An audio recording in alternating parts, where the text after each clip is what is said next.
Hi guys, গৰমৰ দিন একোলেণ্ড যাব লাগে, গা ধুব লাগে আৰু তাত সৰু বাচ্ছাৰ দৰে গাড়ী চলাব লাগে। মোৰ মিছেছে চলাই আছে, এইজনী মাজৰজনী য়েল্ল' টি চাৰ্ট চশমা পিন্ধি বাহ বাহ বাহ পূৰা একদম হিৰ'ইন নিচিনা গাড়ী চলাই আছে।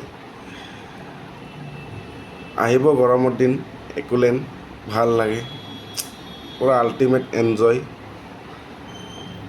মজা। চাই থাকক ভিডিঅ'টো। যদি ভিডিঅ'টো চাই ভাল পাইছে শ্বেয়াৰ কৰিব, লাইক কৰিব, কমেণ্ট কৰিব, ঠিক আছে। তাৰপিছত মই উঠিলোঁ গৈ এটা চকৰিত। এই চকৰিটো কি নাজানো, এইটো আপোনালোকে চাইছেনে? প্ৰথমতে ভালে লাগিছিলে, কিন্তু পিছত অকণ ভয় লাগিছিলে, কাৰণ মই অলপ ৱেইট বেছি আছোঁতো, ছিঙি যাব বুলি ভয় লাগে, মনত এটা সন্দেহ থাকে।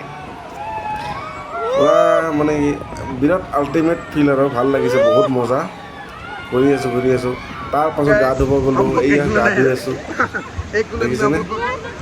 পূৰা আমাৰ লগত আৰু এজন ট্ৰাইবেল ল'ৰা গৈছিলে, আমি কেইবাজনো আছিলোঁ। ঠিক আছে, ভিডিঅ'টো চালে ভাল লাগিলে লাইক কৰিব।